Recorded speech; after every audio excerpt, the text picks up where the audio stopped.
over me. She comes with her hypnotic dance. She holds me here with only a glance. She's over me. She's over me.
Welcome, ladies and gentlemen, to this Monday edition of the Paranormal Portal Bedtime Stories From Beyond. I'm your host, Brent Thomas, and I'm absolutely thrilled you're here with me, burning the night away, and I hope you've had a great Monday. It's now behind you. You can now move towards the weekend, one day closer, so you got that going for you. But I hope you're all tucked in and cuddled up, because it's time for bed.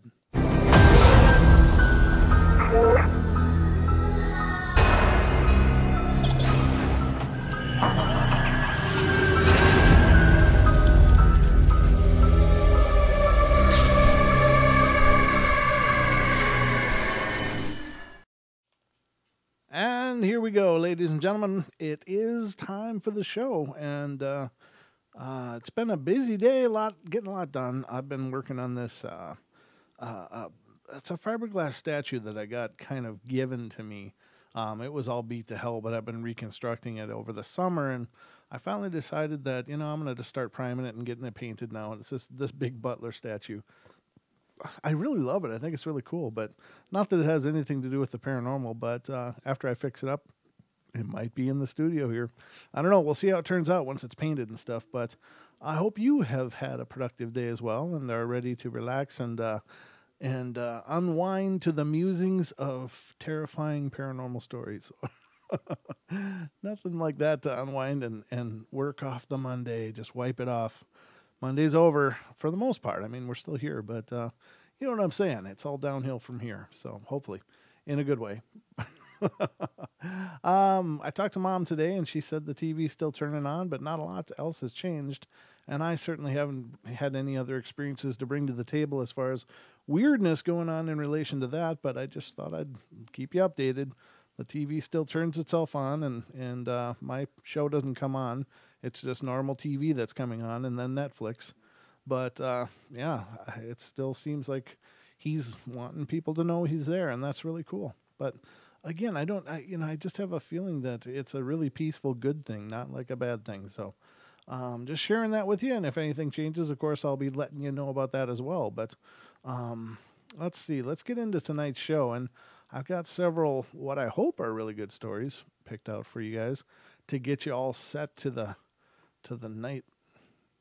Get ready for bed, sweet dreams, kind of food for sweet dreams. I don't know how that would be best phrased, but I don't know. I hope these don't give you guys bad dreams.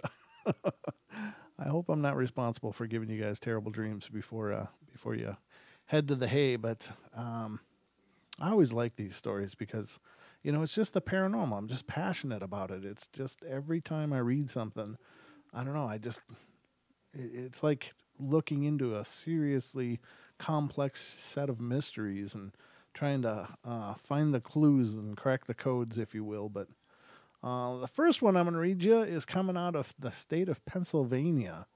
So let's see what's going on in Pennsylvania, shall we? My father passed away on April 29th of 2006, and he was 77 years old and was suffering from COPD. Wow, that's that's what my dad passed from. So that day, his heart finally gave out, and a few days after his death, I was talking to my sister in law, and she told me that a few weeks before my dad passed, the last time she had seen him, Dad called and asked how my niece was, and asked when they would be coming next because he hadn't seen her in a while. And it was quite a coincidence that my sister-in-law was home. She was usually at work, and also she was off work that weekend and was thinking of taking a drive to my parents' house. And they came that weekend, and my dad got to spend the day with his pride and joy, my niece. And that was the last time he saw her. There was some weird things that happened, but we only realized after the fact, around the time of his death, the day that my dad passed, we received a call from the hospital at about 9:30 a.m., and he was requesting that his wife come to the hospital. I drove my mom there, and my dad requested to leave, and he looked rather scared. He then asked me for some coffee, but I could not oblige due to, his condition. My dad said that if he didn't leave, he was going to die, and I advised him that if he did leave, he would certainly not make it. At that point, he asked to be put back on assisted breathing, and we agreed he would be more comfortable. My father, who was not a very religious man, began blessing himself repeatedly and looking more and more concerned. As the doctors were switching him back to the machine, he expired. A month after his passing, my mom decided to make some changes around the house.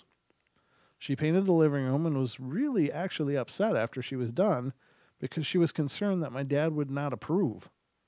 Also, I recently had bought a dog, which my father had forbade me from getting for a decade or more. And that night, as I slept, I saw my father sitting in his recliner in our living room, and on his lap sat my new dog, Murphy, and he spoke to me and said, "Tell your mom the walls look great." Though none of these fall under the standard definition of a ghost story, I thought that my experiences did give more examples that there is something else out there when we move on, and there is far more than one way for our friends and loved ones to contact us. Now, I have had experience with those kind of dream things, and I've shared them on the show. I did have a dream of my dad that was just incredibly lucid and real, and everything, down to the smell, down to the way that he felt. Everything was just him. It was like he was there with me in the dream, and it was a very healing experience. Again, I've related to you guys the story of my grandmother. After she passed, I met her in a dream, and she changed from her elderly self into a younger self that I had never seen pictures of before, but saw a little while after that, and yes, it was what she looked like. So I assumed that they were both really quite real, and they were both very sincere visits from my loved ones who had passed. And I think that maybe happens to a lot of us, and many people may just dismiss those as dreams, but I think that it's just a matter of, in our dreaming states, we are far more open to that kind of communication than we could be ever be in our waking states, and so that's why they make their appearances there. And besides, in those dreaming states, when they're there, when they're that lucid, you can have participation and you can have conversations. And I'm not so sure that we are capable of having those as much in our awake states, except for some of our psychic friends. Of course, they may be able to have those kind of meetings and sharing of ideas, but I just think that dream state is an incredibly potentially spiritual place. I know we have a lot of garbage dreams. We have a lot of stupid dreams, and they don't seem to make sense, and I'm not sure what they are, or if they're just the musings of an unconscious mind, or a mind that's preoccupying itself during the resting state, whatever they are. And I don't know that they're that even most of the time if our dreams mean anything at all. But on those times when they do is when they just are so solid and so real. And for one of the things about me is that I usually don't remember my dreams. It takes a really profound dream or a very scary dream for me to recall it past waking up. I may recall it right after I wake up, but then it just fades. But those dreams that were so strong and so profound of meeting my loved ones were absolutely solid and are still solid in my mind and in my recollection. So that is also something that definitely differentiates those dreams from just normal dreams. So just my thoughts on the subject, but I think that there's something to that. And dreams can be a very profound place for us. And, I believe that there are some people that can train themselves to have very lucid dreaming regularly and to do some very amazing psychic types of activities during their sleep. And, one such example would, of course, be Edgar Cayce, who was the dreaming prophet or the sleeping prophet, where he gave all kinds of information of upcoming events. And I've never actually seen any breakdowns of how accurate he was, or if his readings have really been pretty dead on or not. But I know that he sure has talked about a lot.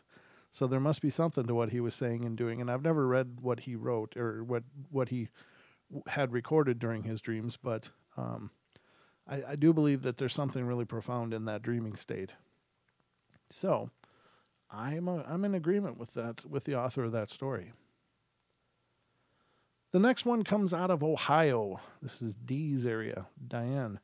Diane in your haunted Ohio. It definitely comes up a lot in these stories. So it all started when we moved into our new house. It was left for my dad and when my grandmother passed, and the house was a small mansion built by my ancestors, and it's been in our family ever since the 1600s. Jesus, were there houses around in the 1600s in Ohio? I guess there were. It's a 3-story house with a balcony on the second and third story, and a fountain in the middle of the front yard that doesn't run, and the history of the house was actually very graphic. The house has been passed down through the generations, and the ghosts that haunt the house and my family were the very first ones to live in the mansion. The ghosts are Henry the father, Samantha the mother, and their children David, 18, Abigail, 15, William, 10, Elizabeth, 8, Harold, 6, and Marie, 5, and Marrow. I added this information just in case it was important. I don't know if it is or not. I haven't read your story yet. According to the history, Henry became very sick and ended up being demon-possessed. As the family tried hopelessly to save him, he told David and Abigail that their deaths would be the most brutal. Then one night, as the children were sitting in the parlor, a gunshot was fired. Indeed, it was Henry. He had shot and killed Samantha. As the children tried to escape, he killed them off one by one. Well, that's horrible. I'm not going to give the details of just how graphic it was, and after Henry killed everyone in his family, he went out on the backyard and he killed himself. Now, back to this time period, a short time after moving in, my parents and I were sitting in the dining room eating dinner when all of a sudden the table started to shake violently. After it stopped, I looked up and saw something run past the archway. I got up and dashed over to where I saw it, but it was gone. I'm an only child, and the only pet we have is a cat. The size of what I saw was at least 4 feet tall, so I couldn't imagine what it could possibly have been. The next night, I was in my room all by myself, and I was getting ready for bed when I accidentally knocked something off my dresser. I bent down to pick it up and suddenly became really cold. I stood up, and in the mirror in front of me, I saw what was actually David standing behind me. I didn't know at the time this was David. I had no idea who this person was. Scared out of my mind, I turned around, and he was gone. I rushed down the hall to my parents' room, but they were already asleep. The next day around lunch, I heard heavy footsteps going to the stairs. I looked around the corner and there was no one there. So I just went back to what I was doing, and about 2 minutes later, I heard it again upstairs right above my head, as if someone were walking around. My parents had already gone to work, and I thought someone had broken in.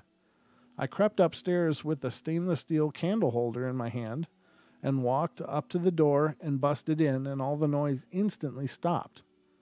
I started to wonder if maybe the house was haunted. God, that TV is loud.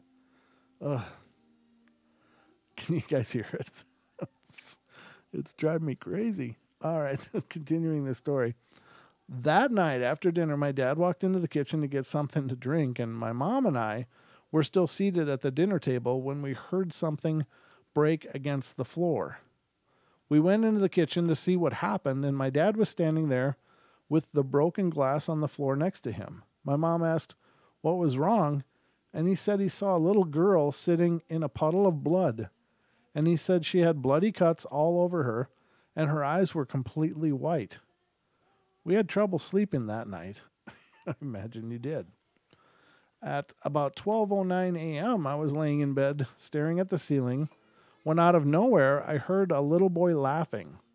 I sat up, and it stopped. I lied back down and rolled over to face the wall, and after laying there for about 2 minutes, I heard my door creak open and the footsteps coming up behind me. I rolled over, and it was David. He was standing over me, trying to tell me something. He had short black hair and old-fashioned clothes, bloody and ripped to shreds. His skin was gray, and he had no bloody and he had 2 bloody cuts on his arms and one on his forehead, right above his eyebrow.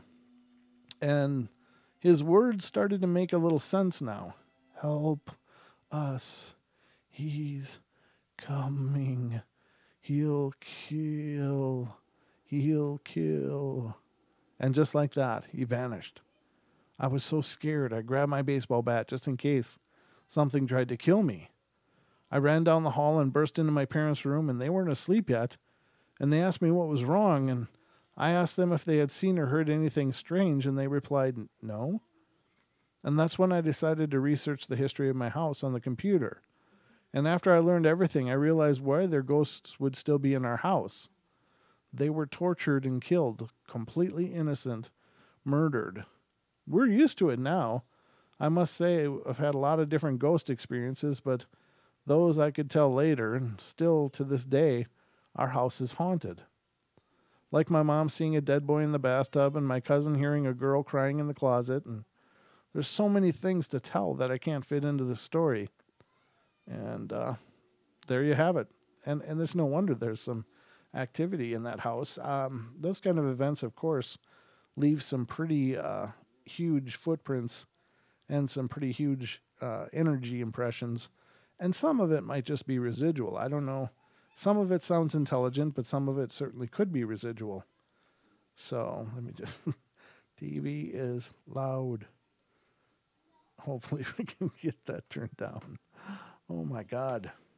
Sorry about that. If that's bleeding through the microphone, I don't know if the show she's watching is just louder or not. What the hell's going on? But anyway, it's the portal. Everything happens during the portal.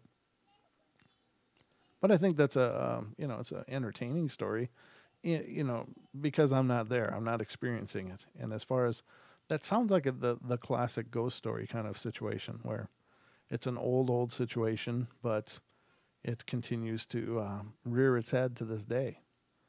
Very strange. I see there's a few of you guys in the chat room. Good to see you guys. Not a huge busy night, but I hope it's a good night all the same. It's Monday night, so what do you do? All right, this one's a little shorter. I just want to see. We're only at 20 minutes so far in the episode, so it's not going too bad. I'm going to have to pull up some more stories. I can see that, though. These are going quicker than I thought. One day, this one comes out of California. So one day, I woke up to go to school at around 7 a.m. I walked to the door and opened it, and I stepped through and felt like something had just ran through my body. I couldn't breathe for a few moments, and I fell to the ground. I looked around and saw absolutely nothing. My house was totally silent and nothing was moving except me. This happened in a house where a lot of strange things had happened to me, and I no longer live in that house, but yet I still feel as though someone was watching me.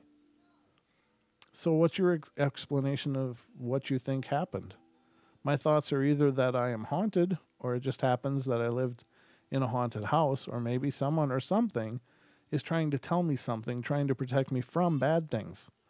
But whatever it is, sometimes it scares me, and that sometimes I feel as though I'm being protected by someone or something.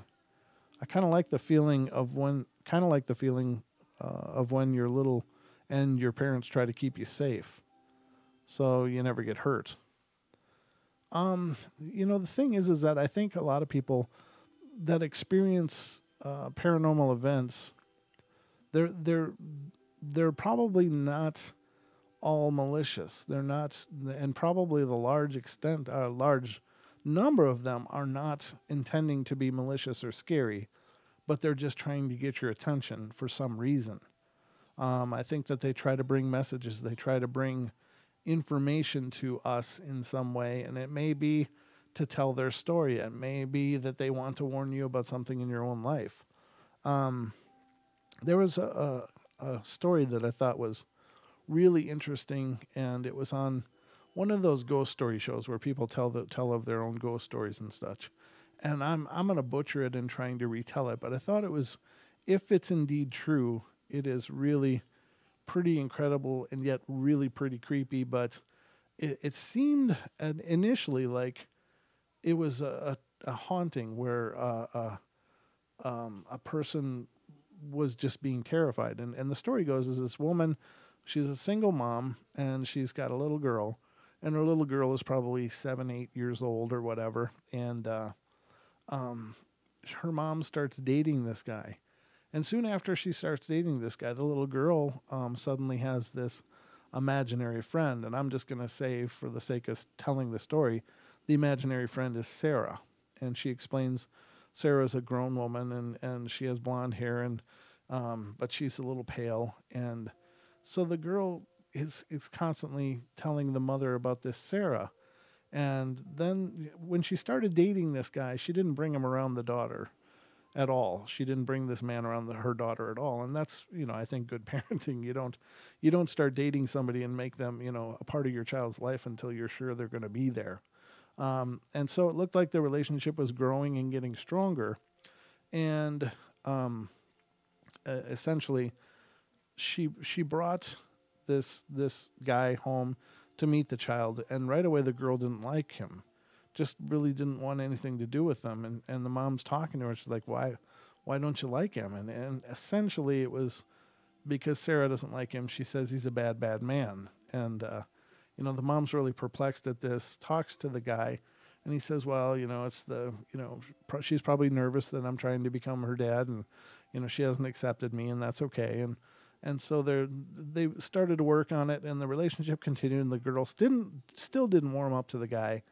And the guy finally proposed to the mom, and the mom accepted, and he gave her an engagement ring. And it was supposed to be this antique ring, but she had it, and she was wearing it, and the ghost activity kept ramping up and getting more and more intense, with suddenly the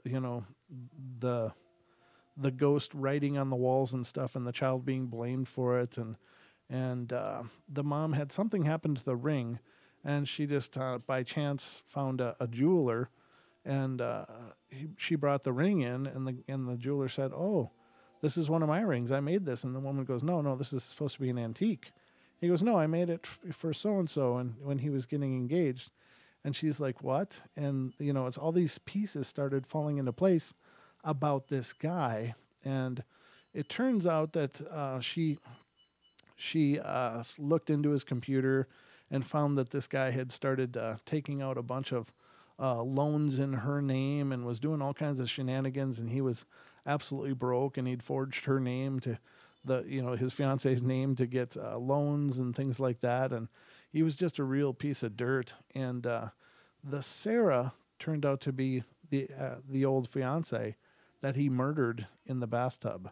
So he drowned her in the bathtub, and then the Sarah ghost, ends up, coming to this little girl to warn her, and by, in essence, to warn the mother. So in all of that situation, it was, kind of creepy and weird, but it was, ultimately a wonderful thing, because the man was starting to do the same thing to this woman and would probably have murdered her eventually as well. So I don't know. I think that there's a lot for us to understand in these things, and maybe sometimes, and they're not always that grand and that amazing, but maybe they have something they just want to tell you, like, something important. So don't react so much to the haunting. Try to figure out if there's a message in it all that they're trying to give you. And as Diane says, they use a lot of symbols. So pay attention to what keeps happening and try to figure out if it could mean something else. I don't know. Just food for thought, ladies and gentlemen. But let's get to the next one. Okay, this one's not very long either, and we're at almost at 30 minutes. So we'll see how this goes. It all started about 3 years ago, and this one comes out of the great state of Idaho, which is where I'm at now. So all started about three years ago. Me and my twin brother, Zach, went over to my cousin's to spend the night. Let me give you an example of what her house looks like so you can understand my story a little better. You walk in the front door and you have a choice of stairs you can take. You can go upstairs to the kitchen, or you can go downstairs to the family room. And that's where we were. And there's a big TV set on the wall right across from a big couch and a hallway leading to my cousin's room and the bathroom. We went to bed at about midnight and we slept in the hallway. I woke up around 3 hours after we went to sleep, and I looked over to the family room because I saw a light. And I was kind of freaked out, though, because I knew that I turned the TV off before I went to sleep. I looked over there, and there was a little girl standing really close to the TV with a little white dress on. And what was so weird about this little girl was that she was kind of see-through. I looked over, and my brother and cousin were still fast asleep. I nudged my brother and told him to wake up, and he did, and woke our cousin up. We knew what we saw, but everyone we told just didn't believe us. We did our research on it, and turns out there was a little house that used to be there, and it burned down about 100 years ago. The weirdest part was that there were twins that lived there, a girl and a boy, just like me and my brother. It turns out that the little girl died in the fire, and we found an old paper in the attic, and this house was rebuilt 2 years after the other one burnt down.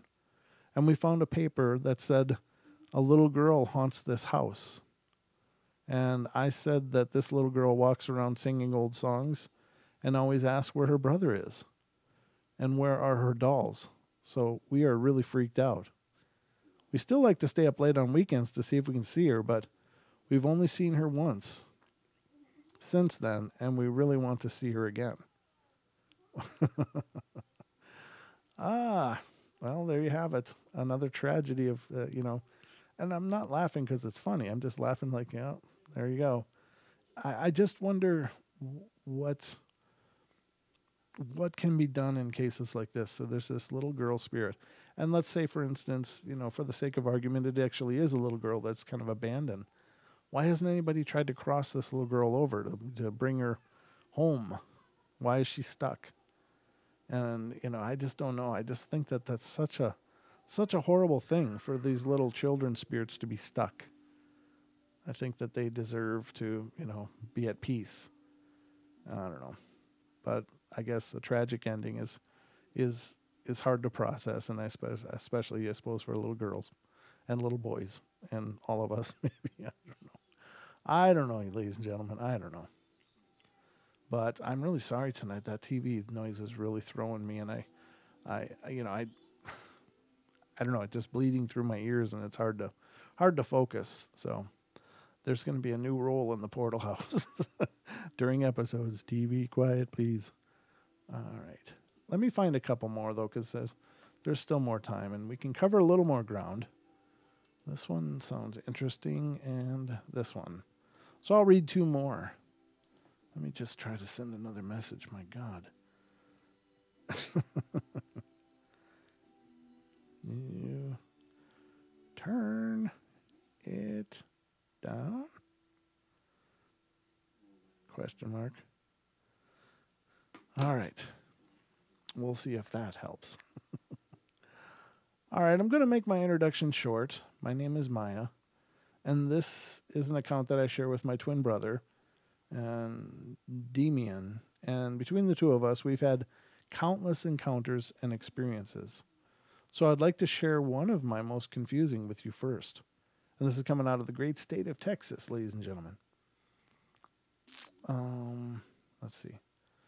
A short time ago, my brother and I were living with our mother in Fort Worth, Texas, where we were renting this slightly aged one-story house. It had been in our home for quite some time, and we had known from the very first night we were there that something wasn't quite right. My mother came into the room one morning and told me that she had heard something scratching at the inside of her closed closet door in the middle of the night. And she said she couldn't distinguish what it was because the noise didn't sound like an animal or a plastic coat hanger scratching at the door, but rather a person trying to get out. The room was at that time hers and had been added to the house as an extension recently before we moved in. So I didn't understand how something like that could happen. My mother proceeded to tell me that the house was really starting to bother her. So after about 5 minutes of the scratching, she rose from her bed and opened her closet doors, and immediately the noise stopped. And she couldn't locate the source of the sound. Nothing like this ever happened again. Shortly after this, I started to see a small boy, maybe about 10 years old, standing in our hallway. The first time I saw him, I was coming out of the bathroom, and he was standing across the hall from me, just smiling. The look he had on his face really startled me, but didn't necessarily scare me because I've spent a bit of time around ghosts and spirits, and I knew not to overreact. So I walked as calmly as I could back to my room, and then informed my twin sister over MSN Instant Messenger what I'd just seen. He told me that he knew about the boy. I thought he said, I said sister, just my twin. So he knew about the boy, and that he had already seen him once before, and that he felt like the young child wasn't going to hurt us. I began having dreams about this boy shortly after this, and the first I had was this. I was sitting on the futon in my room, typing at my computer, when I felt the sudden need to look towards the door. When I did so, the young boy was standing there in front of my door, looking frightened. When I asked him what was wrong, he didn't say anything, and we had established at some point that while the boy may move his mouth in speech, no one can hear his words, and yet we still understood what he was saying. I'd interpreted his silence somehow as a subconscious message saying, "Don't go out into the hallway. He's very angry. I don't want him to hurt you." I didn't know who he was, but the mention of him terrified me, and I peered cautiously out of my bedroom door to see what was in the hallway that had the boy so scared. There was nothing distinguishable about the hallway, but the entire space was pitch black. And upon seeing this, I fled back into my room and shut the door. I turned to the boy and told him, "Don't worry. You're safe in here, I promise. I won't let him hurt you." And that's when I woke up. I took the dream as some sort of sign telling me that there were a lot of spirits in the house, and at least one of them was really violent or really didn't like this boy that I'd taken to. Something told me when I woke up from this dream that the man that had so wanted to hurt this boy was somehow connected to my mother's closet. The incident with the scratching had already happened when I had this dream, but my mother hadn't yet told me about it. Again, shortly after this, I started seeing a figure, and it was never clear to me, more like a dark silhouette of a person in their late teens, maybe a few inches taller than me, and I'm 5'6". And I never got to see this person clearly, but I saw the dark silhouette of them around the house occasionally, and I felt almost safe when they were there. One night I had a dream about this figure. My mother had just left for work, and my brother was gone for the day with his friends, and it was my day off from work, so I was home alone to fend for myself. And shortly after my mom had left for work, I went out into our garage to get a pizza out of the deep freezer, and as soon as I opened the door, the one connecting the house to the garage, all I saw was black. And I was terrified by this darkness, so I decided against it and closed the door. However, when I attempted to close the door, there was something stopping it from closing completely. I looked down and saw some sort of gray or white sweatshirt on the floor that had gotten in the way of the door, and therefore it wouldn't shut. When I looked up, there was a man standing in front of me, smiling. The way he was dressed really confused me. He looked to be maybe 17, but his hair was long, perhaps to the middle of his back, and he kept in a low ponytail tied with a green ribbon. His eyes were the most vivid shade of green I had ever seen, kind of like spring grass right before it rains, or right after it rains. And I was astonished by this, but I couldn't look away from his eyes for quite a while. And then when I realized that I was seated at our breakfast counter away from the garage, I spoke to him and I asked him who he was. But I almost already knew that somehow, he was the figure and that I was never able to see clearly. The silhouette that I had seen frequenting the area around our garage door and our kitchen. So instead of giving me an answer to the question, the boy just smiled and shook his head, looking down at the floor. So I decided to ask a different question. I asked him, "Why are you here?" And this time he looked at me, smiled, and said, "I think you already know that." And that's when I woke up. When I woke up, I was flat on my back with my arms at my sides, and I thought it was strange because I never sleep like that, especially on my futon. I always slept on my side, and I felt like I needed to touch my head for some reason, but when I tried to lift my arms, I couldn't. And that's when I became aware of the pressure pushing down on my wrists. It wasn't painful, just there. And I became kind of panicky, so I opened my mouth to yell for my brother who was sleeping in the next room. However, when I opened my mouth, I felt rather than saw a hand gently cover my mouth as the pressure on my left wrist disappeared, and heard someone say, "Shh, don't." The soft yet commanding tone of the voice immediately made me stop, but my heart was racing. I closed my eyes and trying to will the feeling of helplessness away, and when I did so, I felt someone place the softest of chaste kisses on my forehead. I'm not sure what a chaste kiss is, but I guess it's soft. And then all of the pressure lifted, and I could move again. However, I could still feel the kiss on my forehead, so I didn't move for a while, and I could feel the air around my bed, which had grown frigid during this time, slowly begin to gain some warmth back. These series of experiences are some of the most vivid I had from living in that house in Texas, and I'd like opinions and comments on this. Do you believe what happened to me? Do you believe there are spirits who know and can acknowledge the fact that their death, and still communicate with people in such an earthly manner? So I don't know. It's completely possible. And again, ladies and gentlemen, I don't know if these stories are real or not. I have no way of verifying them, but I think they're interesting, and they certainly do create a dialogue of trying to understand what these mean. This one almost sounds more like a romance novel than a ghost story, but it's not impossible. It's not implausible, I guess. It's just, these are the harder ones to wrap your head around because they just seem to have such a Twilight vibe to them, I guess. It's the best way I could say it. But one more tonight, and then we're going to call it a night. But this one is coming out of Pennsylvania, and it says, "This actually happened yesterday morning. I was up bright and early, at about 5:45 to be exact, and so I could get a head start on spreading mulch in our gardens.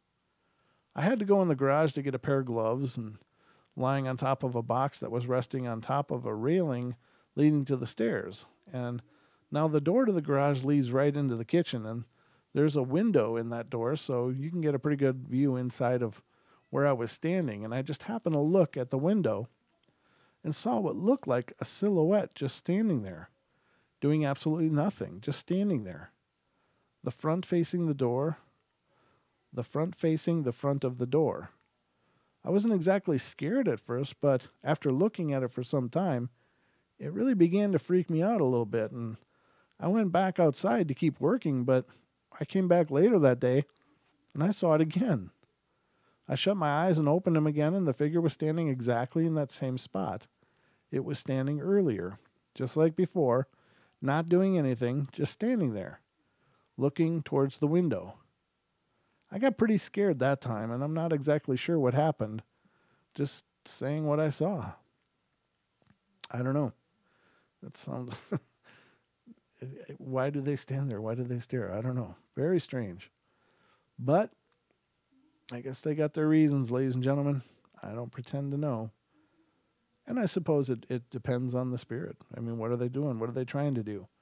Is it as individual as we are? I don't know. But that about wraps it up for tonight, ladies and gentlemen. I hope you've enjoyed the show. I know I always enjoy doing it, and thank you so much for being here. Just as a note, we got a confirmation on another show coming up. So the show list in the future is growing, but let's see. This Friday will be Jeffrey Seelman, who's an exorcist and spiritual teacher and an amazing guy. He'll be on Friday night. On Saturday night, Robin Moonshadow, who deals with proto-pygmies and little people and Bigfoot and all kinds of cryptid research, will be joining us. On the 19th, Linda Godfrey will be here with us. And, of course, Linda Godfrey is known for the Beast of Bray Road book and the Dogman research and Bigfoot research as well. On the 25th, Deb Varner, psychic Deb Varner, will be with us, and she'll be doing call-in readings for listeners to the show. We finally were able to reschedule. She's getting her feet back under her again, which is awesome. So it'll be great to have her back on the show. And then the new show that I just locked in today is on January 26th. Kat Hansen will be joining us on the portal, and Kat is a Choctaw medicine woman who deals with dogmen and Bigfoot, and just a real amazing lady from what I can tell. I'm not real familiar with her work, but I've been looking into it all day, and she's just going to be fantastic. So if you're not familiar with Kat Hansen, it's Khat Hansen, Hansen. Check out her work, but she'll be on the show as well. So this is going to be an epic month here on the portal, and I hope you guys will tune in and check out those shows when they come up. Otherwise, it's bedtime stories and Wednesday nights, and until then. So there's always a show coming up every night at 7 p.m., every night of the week. So I hope you guys will continue to be a part of it. And thank you guys for being here and being a part of the portal. Oh, hey, Don. Don's in the chat. Good to see you, brother. And thank you, Lady, for keeping an eye on things tonight. Lady Death, of course, our chat mod is in there taking care of business. And MCAT, I saw you come in. Obake. How you doing, Obake? Good to see you, brother. And Haxer is in there. Who's all in here? Jessica, or Jess. Nelly. Ken. Just going through the list here. Thank you guys for being here. I hope you guys have liked the episode, and I hope you've actually clicked like on the episode. I did say a bunch of hellos at the beginning of the show, and so I hope I haven't missed anybody, but just know that I love you all, and you guys being here is so amazing to me. Thank you so much for being a part of the show, and for spreading the word, letting other people know. So those are the upcoming shows, ladies and gentlemen, but that is our bedtime stories for tonight. So I hope you enjoyed it. I hope you clicked like. I hope you are subscribed if you're not already. Please feel free to click the subscribe and the bell so you get notified when we're on the air next. But that's all I got, ladies and gentlemen. So you guys take care and sweet dreams.